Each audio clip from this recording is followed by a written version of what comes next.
Hello students, very warm welcome to today's lecture and welcome to Unacademy.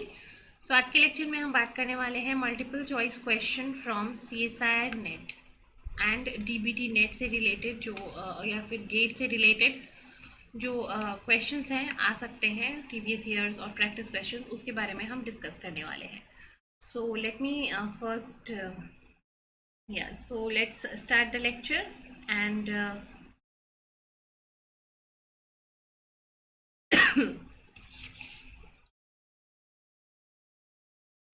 Lecture को start करने से पहले let me tell you few important things related to Unacademy, why you should join Unacademy. सबसे पहले हम इसकी बात करेंगे. तो अनअकैडमी के बेनिफिट्स के बारे में हम सबसे पहले बात करेंगे. तो अनअकैडमी का प्लस सब्सक्रिप्शन और आइकनिक सब्सक्रिप्शन आपको बहुत सारे बेनिफिट्स देता है. जैसे कि अगर आप अनअकैडमी प्लस से आप ज्वाइन करते हो प्लस को, तो अनअकैडमी का प्लस आपको देता है live classes, test series, unlimited practice session and well structured courses. ये 4 एडवांटेज आपको मिलते हैं अनअकैडमी के प्लस सब्सक्रिप्शन से. इसके अलावा अगर आप अनअकैडमी आइकनिक से जुड़ते हो तो अनअकैडमी का आइकनिक सब्सक्रिप्शन आपको देता है personal guidance, study planner, study material, expert guidelines और टेस्ट एनालिसिस.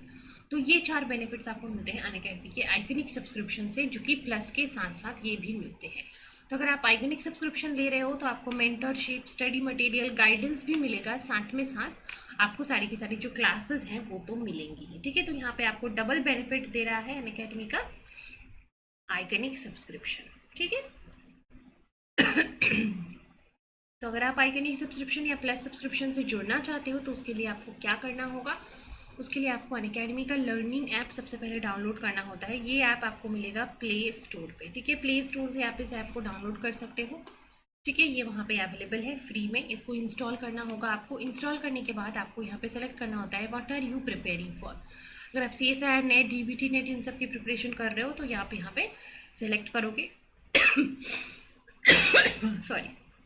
उसके बाद अगर आप फ्री लाइव क्लासेस देखना चाहते हो तो आप यहाँ पे सेलेक्ट करोगे फ्री लाइव क्लासेस. ठीक है, और फिर आप यहाँ पे फ्री लाइव क्लासेस के थ्रू स्पेशल क्लासेस देख पाओगे, जो कि अनअकैडमी की फ्री क्लासेस होती हैं, जहाँ पे इंडिया के बेस्ट एजुकेटर्स आपको क्लासेस लेते हैं आपकी, लेकिन आप वो क्लासेस फ्री में देख सकते हो. आपको उसके लिए कुछ सब्सक्राइब करने की ज़रूरत नहीं है.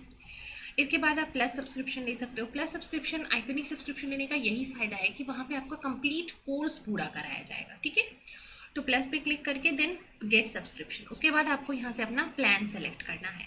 प्लान सेलेक्ट कर लोगे. मान लो आपने 12 मंथ का प्लान सेलेक्ट किया, तो इसमें आपको ध्यान रखना है कि आपको रेफरल कोड एंटर करने की एक जगह आती है, और वो अगर आप नहीं करोगे तो आपको 10% ऑफ नहीं मिलेगा. ठीक है, तो ध्यान रखना यहाँ पे वो रेफरल कोड आपको ज़रूर एंटर करना हो. ठीक है, इसके बाद आप पेमेंट कर दोगे. रेफरल कोड एंटर करना बिल्कुल मत भूलिएगा, क्योंकि ये एंटर नहीं करोगे तो फिर आपका सब्सक्रिप्शन जो है वो विदाउट 10% ऑफ ही हो जाएगा. इसके बाद पेमेंट कर दो और फिर आप प्लस स्टूडेंट बन जाओगे.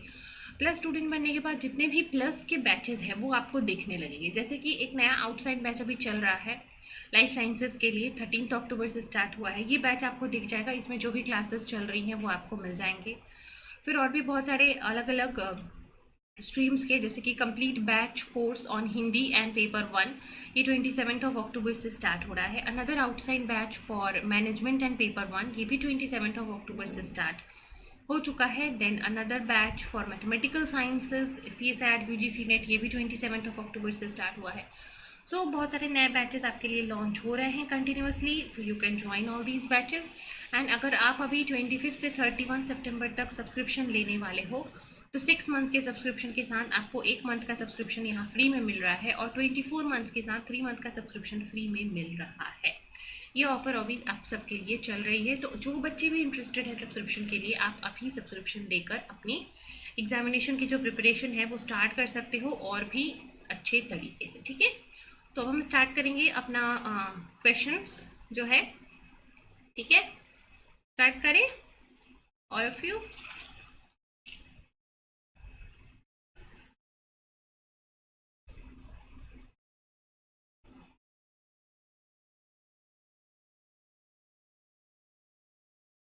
चलिए, सो कंटिन्यू करते हैं. सो ये रहेगा आज के लिए हमारा फर्स्ट क्वेश्चन. सॉल्व करें इसको.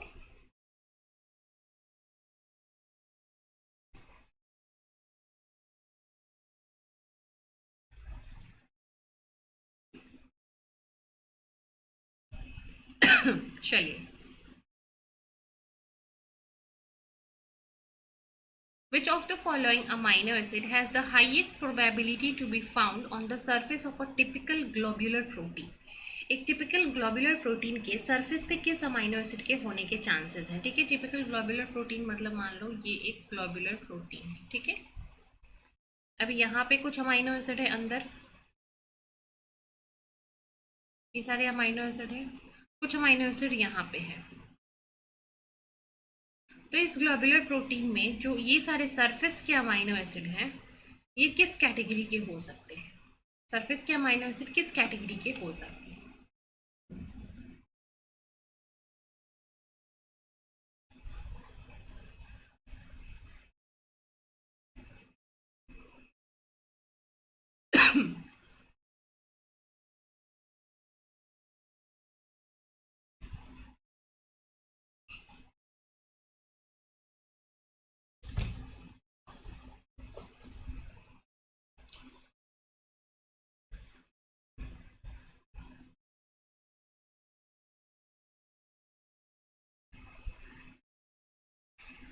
ठीक है, चलो। सो सरफेस के ऊपर जो अमाइनो एसिड होते हैं उनकी फर्स्ट प्रॉपर्टी क्या होती है कि वो पोलर होते हैं। ठीक है, वो पोलर होंगे, उनके पास चार्ज ग्रुप होगा, वो पोलर होंगे, वो चार्ज्ड होंगे। ठीक है,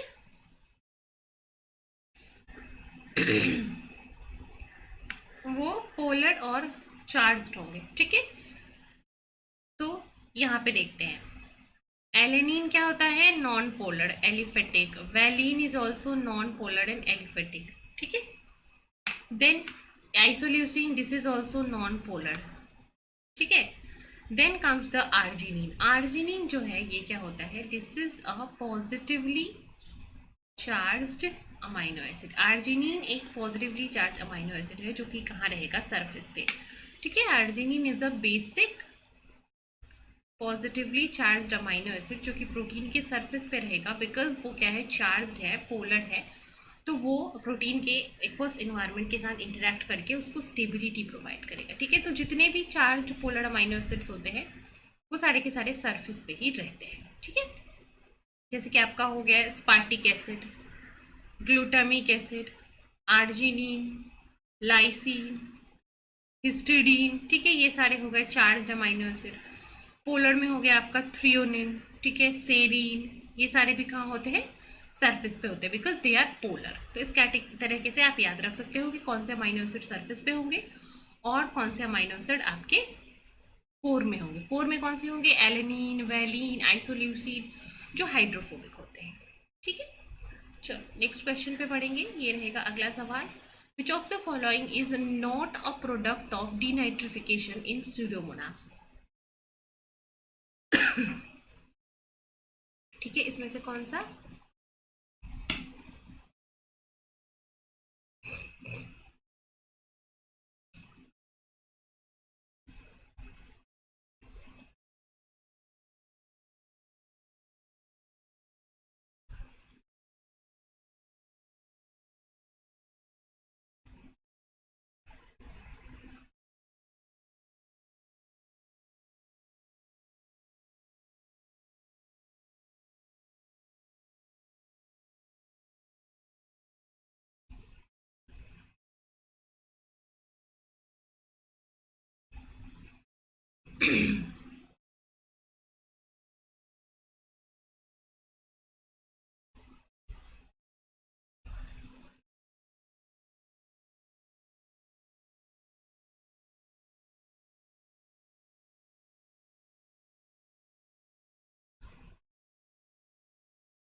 विच of the following is not a product of denitrification? Denitrification के लिए इसमें से कौन सा प्रोसीजर नहीं है?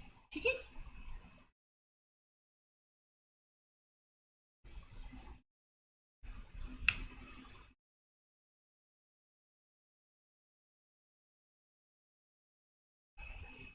चलो। सो डीनाइट्रिफिकेशन स्यूडोमोनास में नाइट्रोजन फिक्सिंग बैक्टीरिया के अंदर ये प्रोसेस होता है। तो सबसे पहले देखते हैं कि ये प्रोसेस होता क्या है। ठीक है, So denitrification is a process that convert nitrate into nitrogen gas. Nitrate जो होता है NO3 माइनस, इसको कन्वर्ट किया जाता है नाइट्रोजन गैस में, और इस प्रोसेस को हम कहते हैं डीनाइट्रिफिकेशन.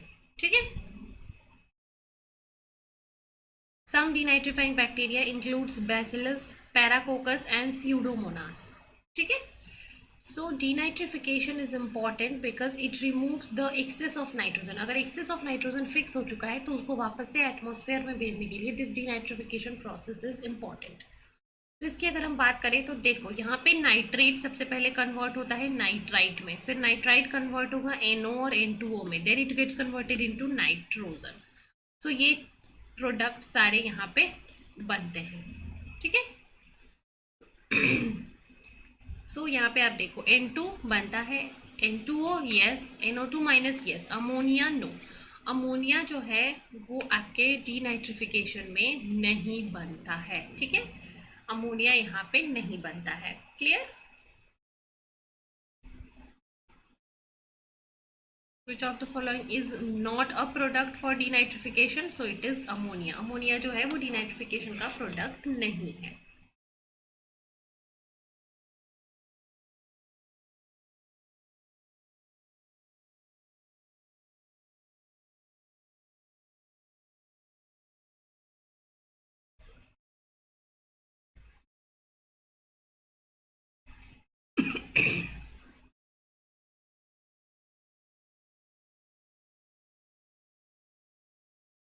ठीक है. सो ये हो गया आपका डीनाइट्रिफिकेशन, जहाँ पे क्या प्रोडक्ट बनता है, अमोनिया. सो ये सारे स्टेप्स हैं, रिमेंबर दिस. ये सारे स्टेप्स को अगर आप ध्यान रखोगे कि नाइट्राइट सबसे पहले नाइट्राइट में कन्वर्ट होगा, then NO, then N2O, then nitrogen. ठीक है. क्लियर. चलिए आगे बढ़ते हैं फिर अगले सवाल पे. Which of the following is incorrect about apoptotic cell. Apoptotic cell के बारे में कौन सा स्टेटमेंट इनकरेक्ट है. ठीक है.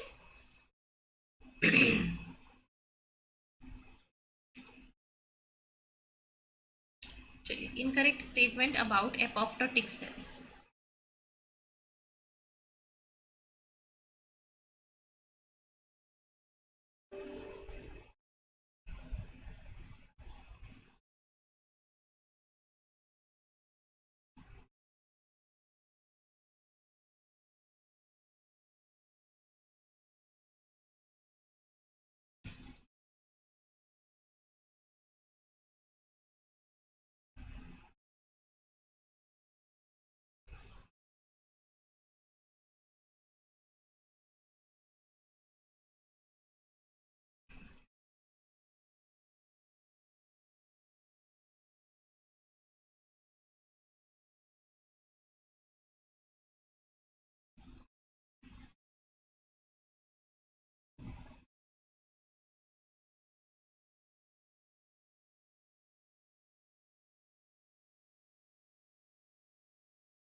ठीक है. चलो, so incorrect statement about the apoptotic cells. कौन सा स्टेटमेंट जो है एपोप्टोटिक सेल्स के बारे में इनकरेक्ट है.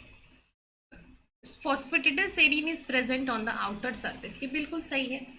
जब कोई सेल एपोप्टोटिक करता है तो नॉर्मल सेल के अंदर फॉस्फेटिडाइल जो है वो इनर लीफलेट में प्रेजेंट होता है. ठीक है. लेकिन जब ये सेल एपोप्टोसिस करता है तो ये फॉस्फेटिडाइल जंप करके आ जाता है आउटर लीफलेट के अंदर. ठीक है. So phosphatidyl is present on the outer surface. This is true. Cytochrome C is release from the mitochondria. This is also true. जब कोई सेल एपोप्टोसिस करता है तो उसका माइटोकॉन्ड्रिया मेम्ब्रेन की जो परमिएबिलिटी है वो चेंज हो जाती है, और इस परमिएबिलिटी चेंज होने के कारण मॉलिक्यूल्स लाइक साइटोक्रोम C जो है माइटोकॉन्ड्रिया को छोड़ के साइटोप्लाज्म में बाहर आ जाते हैं. So this statement is also true. ठीक है. माइटोकॉन्ड्रिया का ये स्टेटमेंट भी सही है.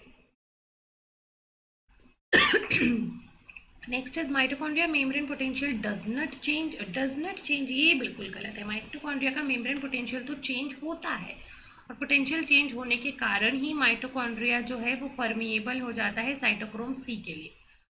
सो माइटोकॉन्ड्रिया की जो परमिएबिलिटी है वो चेंज हो जाती है, इसलिए this statement is incorrect here. Okay, ये स्टेटमेंट यहाँ पे इनकरेक्ट है, ठीक है।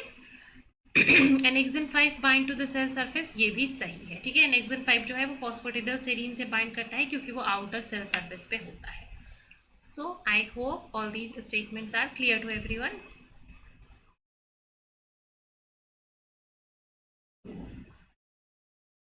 ठीक है, which of the following is incorrect about a typical apoptotic cell? So it is option number C.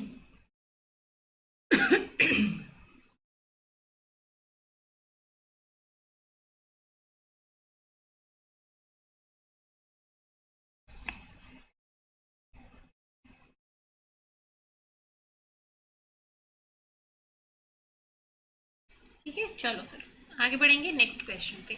Which of the following is not required in a prokaryotic expression factor? Prokaryotic expression factor में इसमें से किसकी जरूरत नहीं होती है? ठीक है,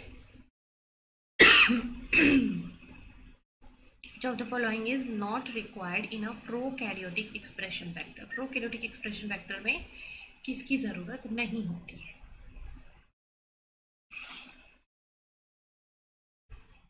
सो सिलेक्ट करें इसको, फिर हम बात करेंगे।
चलिए, which of the following is not required for prokaryotic expression vector? ठीक है, so origin, yes origin is required. Selection marker, हाँ बिल्कुल सिलेक्शन मार्कर की जरूरत है, ठीक है। Then ribosome binding site, yes इसकी जरूरत है। सीएमबी प्रमोटर, सीएमबी प्रमोटर जो है कॉलीफ्लावर मोज़ेक वायरस प्रमोटर, ये जो है वो आपको यूकैरियोटिक एक्सप्रेशन वेक्टर में जरूरी होती है, प्रोकैरियोट के लिए दिस इज नॉट इम्पॉर्टेंट, ठीक है। दिस इज रिक्वायर्ड फॉर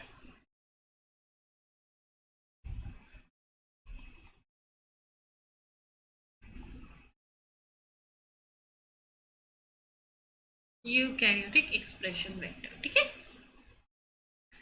चलो अगले सवाल पे बढ़ते हैं। Next question, production of monoclonal antibody by hybridoma technology requires.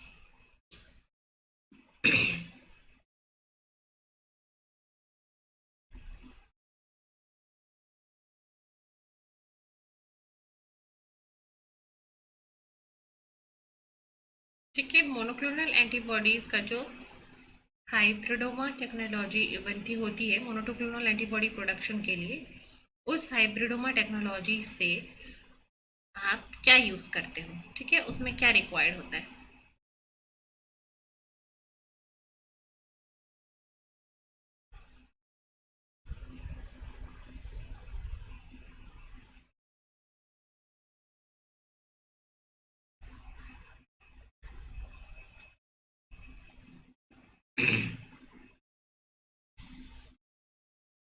ठीक है, so production of monoclonal antibodies by hybridoma technology requires. Hybridoma technology में क्या चाहिए होता है? तो देखो, हाइब्रिडोमा टेक्नोलॉजी के अंदर आपको चाहिए होता है हाइब्रिड सेल्स बनाना। हाइब्रिड सेल्स बनाने के लिए आपको बी सेल्स चाहिए होते हैं और आपको चाहिए होता है माइलोमा सेल्स, ठीक है, B cells and myeloma cells.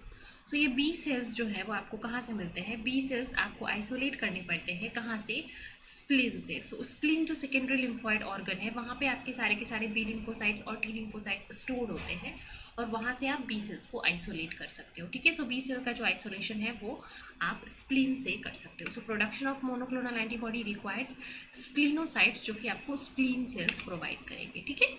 So it is option number A.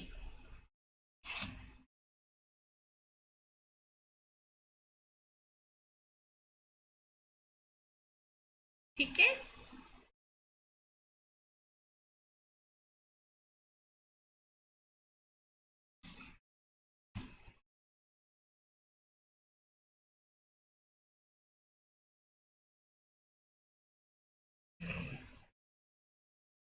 ठीक है। Production of monoclonal antibody includes splenocyte और स्प्लीन्स जहां से हम आइसोलेट करते हैं बी सेल्स को।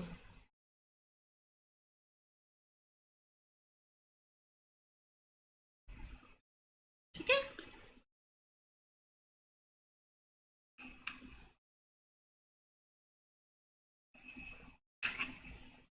ठीक है, चलो clear.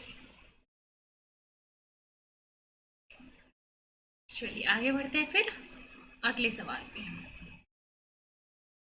So in DNA sequencing method, use of using chain termination method, the ratio of ddNTP to dNTP। तो इसके लिए सबसे पहले आपको जानना होगा कि चेन टर्मिनेशन मेथड क्या होता है, उसके बाद फिर हम क्या करेंगे, इसको आगे देखेंगे। तो पहले आप इसको सॉल्व कीजिए, आंसर बताइए कमेंट के अंदर, फिर हम इसको डिस्कस करेंगे।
चलिए सॉल्व करके आंसर बताइए इसका, फिर हम इसको डिस्कस करेंगे। इन डीएनए सीक्वेंसिंग रिएक्शन जो chain termination method, the ratio of ddNTP to dNTP should be, इसका रेशियो क्या होना चाहिए। तो देखो चेन टर्मिनेशन मेथड में क्या किया जाता है, specific type of nucleotide that is ddNTP use किया जाता है। इस न्यूक्लियोटाइड की क्या खासियत होती है कि ये जो आपका राइबोज शुगर है, राइबोज शुगर में सेकेंड पोजीशन डीऑक्सीराइबोज शुगर के अंदर क्या होता है, सेकेंड पोजीशन पे एच होता है और इसके थर्ड पोजीशन से भी ओ एच को हटा के एच कर दिया जाता है, ठीक है। So that's why it is dideoxy. पहले सेकेंड पोजीशन पे तो डीऑक्सी रहता ही है, लेकिन थर्ड पे भी डीऑक्सी हो जाता है, तो 2,3 डाई डीऑक्सी। इसका मतलब ये है कि जब ये न्यूक्लियोटाइड किसी ग्रोइंग पॉलीपेप्टाइड चेन में जाके अटैच होगा तो इसके बाद कोई भी न्यूक्लियोटाइड नहीं आ पाएगा, क्योंकि it will not provide free 3' end to make the phosphodiester bond with the next nucleotide. तो जहाँ पे भी डीडीएनटीपी इनकॉर्पोरेट हो जाएगा वहाँ पे फॉस्फोडाइएस्टर बॉन्ड का ग्रोथ क्या हो जाएगा, स्टॉप हो जाएगा और आपका चेन जो है वो अब रेप्लिकेट करना बंद कर देगा, चेन टर्मिनेट हो जाएगा, ठीक है। सो जब भी हम चेन टर्मिनेशन मेथड से सीक्वेंसिंग करते हैं, जैसे कि 4 ट्यूब्स लेते हैं, ठीक है, सारे न्यूक्लियोटाइड्स रहेंगे। एक में मान लो हमने डीडीएटीपी डाला, एक में डीडीसीटीपी डाला, एक में डीडीटीटीपी डाला और एक में डीडीजीटीपी डाला, ठीक है। और जब भी कोई भी डीडीएटीपी इनकॉर्पोरेट होगा तो चेन टर्मिनेट हो जाएगा, ठीक है। तो आपको डिफरेंट फ्रैगमेंट के चेन मिलते हैं यहाँ पे, जब जो चेन टर्मिनेट होगा, जब भी कोई डीडीएटीपी इनकॉर्पोरेट होगा चेन वहाँ पे टर्मिनेट होगा और एक फ्रैगमेंट का आपको न्यूक्लियोटाइड का लेंथ मिलेगा, ठीक है। सो डिफरेंट डीडीएनटीपीज डिफरेंट ट्यूब्स में डालते हैं और ये ध्यान रखा जाता है कि जो डीडीएनटीपी की जो कंसंट्रेशन है वो काफ़ी कम हो, ठीक है। मतलब डीडीएनटीपी जो है वो कम हो और DNTP जो है वो ज़्यादा हो, ठीक है।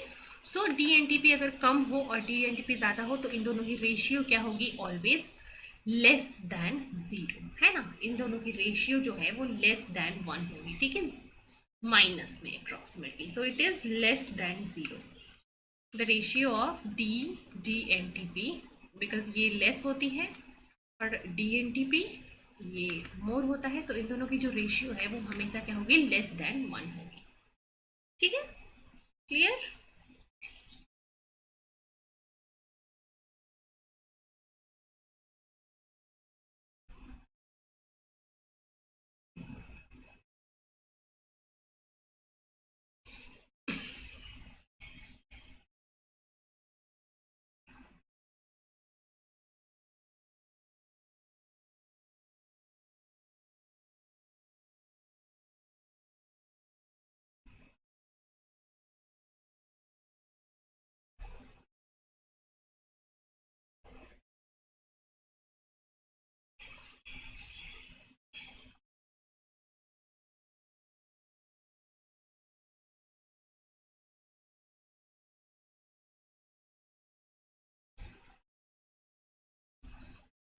ठीक है, DNA sequencing method is a chain termination, so it is less than 1। चलो अगले सवाल पे पढ़ते हैं। Next,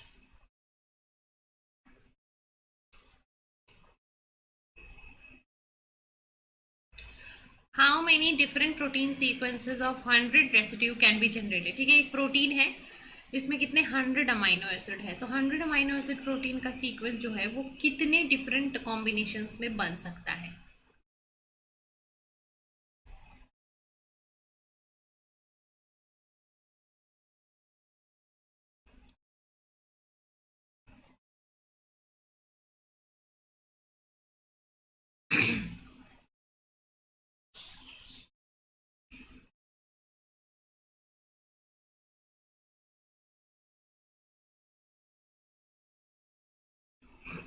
how many different sequences can be possible, so total 100 amino acid है और टोटल इनके ऑप्शंस कितने हैं, 20 अमाइनो एसिड ऑप्शंस हैं और टोटल आपको बनाने हैं 100 अमाइनो एसिड का ring. So what will be the total number of sequences और total number of different type of proteins that are possible. ठीक है, चलिए सॉल्व करें इसको।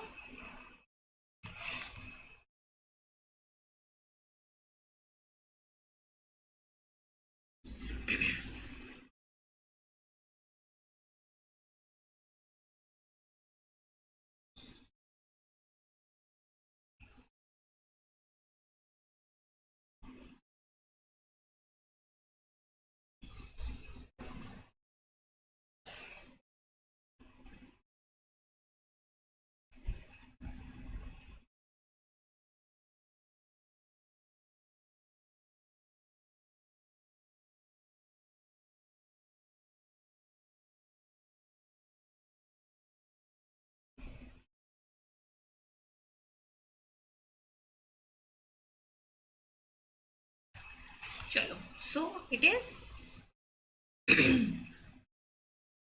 20 रेज टू द पावर 100। ठीक है, 20 रेज टू द पावर 100। अगर 50 अमाइनो एसिड होता तो 20 रेज टू द पावर 50, 10 होता, 10 अमाइनो एसिड का प्रोटीन होता तो 20 रेज टू द पावर 10। सो जितने नंबर ऑफ टोटल पॉसिबिलिटीज हैं divided by total number of amino acid in the chain. जैसे यहाँ पे number of amino acid in the chain कितना है, 100, सो 20 टू द पावर 100 ये हो जाएगा आपका total number of different protein sequences that are possible for this case. ठीक है, चलो आगे बढ़ते हैं नेक्स्ट सवाल पे। Yes, which of the following graph represent the uncompetitive inhibition. ठीक है, 3 तरीके के इनहिबिशंस होते हैं, competitive, uncompetitive and non competitive. Competitive, uncompetitive and non competitive, तो इन तीनों का जो ग्राफ है वो बिल्कुल आपको क्या करना है, ध्यान रखना है, क्योंकि हर बार इस पे क्वेश्चंस तो आते ही हैं, तो क्यों ना हम इसको अच्छे से याद रखें ताकि कोई भी कंफ्यूजन, कोई भी दुविधा आपको ना रहे एग्जाम में।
चलिए सॉल्व करें इसको। आ जाओ इसको देखते हैं। अनकॉम्पिटिटिव इनिबिशन का ग्राफ आपको चूज करना है। सो ये हो गया आपका ग्राफ नंबर सी। ठीक है। सो कॉम्पिटिटिव, अनकॉम्पिटिटिव और नॉन कॉम्पिटिटिव की बात करें। सो जो कॉम्पिटिटिव की ग्राफ होती है वो आपकी इंटरसेक्ट करती है वाई एक्सिस पे। This is the graph for competitive inhibition, जहाँ पे वी मैक्स की वैल्यू जो है वो सेम रहती है। ठीक है, केम विल चेंज। ये है आपकी अनकॉम्पिटिटिव की ग्राफ, जहाँ पे एक्स एक्सिस में इंटरसेक्ट करती है, तो केम की वैल्यू यहाँ पे सेम रहती है और वी मैक्स जो है वो डिफरेंट होता है। ठीक है, वी मैक्स जो है वो डिफरेंट होता है। कहाँ पे? अनकॉम्पिटिटिव में। जो नॉन कॉम्पिटिटिव होती है वहाँ पे क्या होता है, दोनों ही अलग होता है, केम भी और वी मैक्स भी। ठीक है, यहाँ पे केम और वी मैक्स दोनों ही अलग अलग होता है। तो ये तीन ग्राफ्स आपको यहाँ पे ध्यान रखने होंगे। कॉम्पिटिटिव इनिबिटर का जो वाई एक्सिस पे इंटरसेक्ट करेगा, अनकॉम्पिटिटिव का जो कि एक्स एक्सिस पे इंटरसेक्ट करेगा, और नॉन कॉम्पिटिटिव का जो कि कहीं भी इंटरसेक्ट नहीं करता है। सो रिमेंबर, ये तीन ग्राफ्स आपको बिल्कुल अच्छे तरीके से ध्यान रखने हैं। ठीक है, कॉम्पिटिटिव का ग्राफ ये है, 1/b और 1/s के बीच में ये ग्राफ है, जहाँ पे आपका ये एक्स एक्सिस पे इंटरसेक्ट कर रहा है। Sorry, there is a slight confusion here. This is the uncompetitive one, this is the uncompetitive one, और ये है नॉन कॉम्पिटिटिव का। थोड़ा सा कंफ्यूजन हो गया। आंसर यहाँ पे ए होगा। ठीक है। सो अनकॉम्पिटिटिव की जो आपकी ग्राफ होती है वो पैरेलल होती है। अनकॉम्पिटिटिव में वी मैक्स और के एम दोनों चेंज होता है। ठीक है, तो इस क्वेश्चन का जो आंसर था वो ए होगा। और ये है कॉम्पिटिटिव, ये है नॉन कॉम्पिटिटिव। ठीक है, तो इससे आपको क्लियर होगा। कॉम्पिटिटिव के लिए आपका ग्राफ जो है वो वाई एक्सिस पे इंटरसेक्ट करता है। अनकॉम्पिटिटिव के लिए it will not intersect because both are different. और नॉन कॉम्पिटिटिव के लिए it will intersect in the X axis because K M is same यहाँ पे। So remember this also. चलो अगला सवाल देखते हैं। पीसीआर से रिलेटेड है ये क्वेश्चन।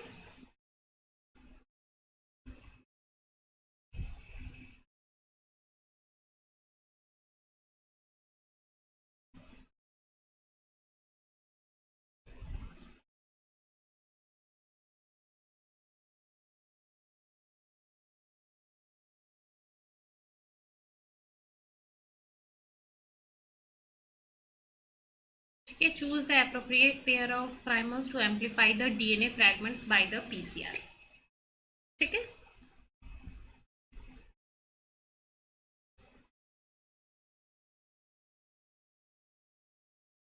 तो ये 5:3 का एक फ्रैगमेंट है, ये 5:3 का दूसरा फ्रैगमेंट है।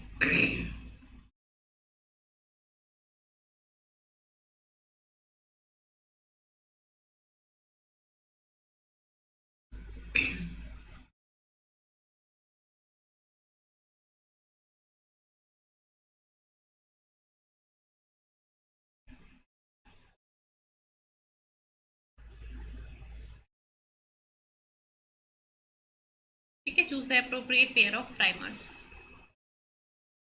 DNA fragments by the polymerase chain reaction.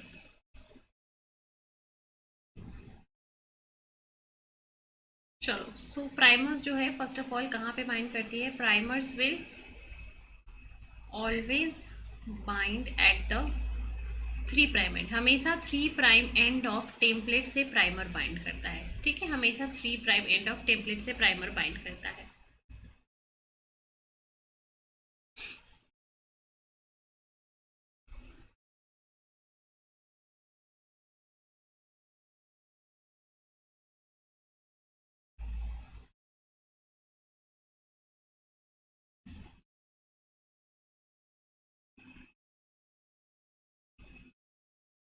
ठीक है, चलो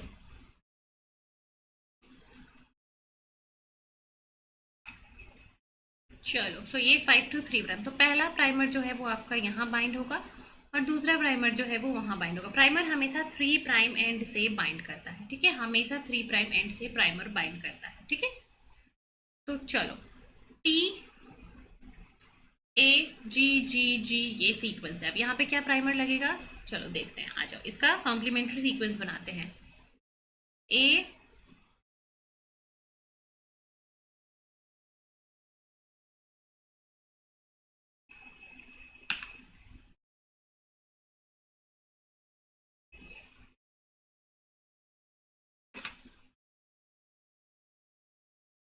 ठीक है, सो यहाँ पे हमारा सबसे पहला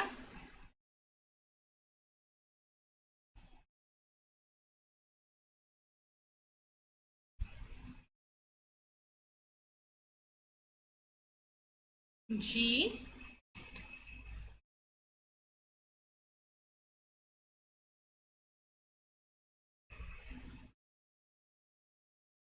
ठीक है। तो चलो यहाँ से आपका एक प्राइमर अटैच होगा यहाँ पे, सी की जगह जी, A C C T, ji A C C T कौन से ऑप्शन में है, G A C C T option number P. So P एक प्राइमर हो गया। दूसरा प्राइमर आपका यहाँ पे लगेगा, टी के लिए हो गया A T C C C, A T C सी सी कौन सा है, S. So P N S जो है वो करेक्ट पेयर ऑफ प्राइमर्स है फॉर दिस पर्टिकुलर केस। ठीक है, P N S are the correct pair of primer, so it is option number B. ठीक है, चलिए। सो प्राइमर हमेशा कहाँ बाइंड करेगा वो चीज़ आपको ध्यान रखनी है। प्राइमर हमेशा अपने 3 प्राइम एंड पे ही बाइंड करता है। अगर ये आपका डीएनए स्ट्रैंड है, ये 5 प्राइम एंड है, ये 3 प्राइम एंड है, ये 5 प्राइम एंड है, ये 3 प्राइम एंड है, सो एक प्राइमर यहाँ बाइंड करेगा, दूसरा प्राइमर यहाँ बाइंड करेगा। प्राइमर हमेशा 3 प्राइम एंड पे ही बाइंड करता है। ठीक है, तो चलिए आज के सेशन को हम यहीं पे एंड करेंगे। आई होप कि आज के क्वेश्चंस आप सबको क्लियर होंगे। एंड अगर किसी को कुछ भी डाउट रह जाता है आज के क्वेश्चंस में जो मैं आपका नहीं क्लियर कर पाई हूँ, तो आप नीचे कमेंट सेक्शन में मुझे लिख के बता सकते हो। ठीक है, नीचे कमेंट में मेंशन कर देना अपने डाउट को without any hesitation. So that's all for today's class, and we will be meeting tomorrow for our next session. Thank you so much and take care.